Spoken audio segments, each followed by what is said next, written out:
Diskussion. Metoden den er meget upræcis, da alle vores fejlkilder spiller ind, og det er svært at undgå. Som Nicoline sagde, så skal vi selv bedømme alt, og det kan være svært at stoppe for eksempel tiden præcis, når point ikke er synlige længere. Og så vil vores resultater afvige fra det rigtige, både op og ned. Enten for lang tid eller for kort tid. Og for at forbedre forsøget, så kunne vi lave hver enkelt forsøg flere gange, end 8-10 gange, og så derefter tage gennemsnittet. Vi kan også bare dele resultaterne ud i klassen, så vil der alligevel være en 8-10 målinger, og så derefter også tage gennemsnittet af det. Konklusion. Vi har ved 2 forsøg bevist, at både temperaturen, koncentrationen og overfladearealet har betydning for reaktionshastigheden.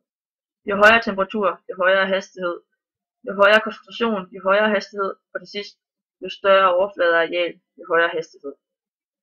Og det var som det vi skulle finde ud af med de 2 forsøg. Det har vi så bevist. Og vi fandt ud af i vores forsøg, at koncentrationen af thiosulfat, det er det, der bestemmer hastigheden, og ikke mængden af HCl. Det har ikke en stor indflydelse. Det er thiosulfat, der primært bestemmer det. Det var vores screencast om kemiske reaktioners hastighed.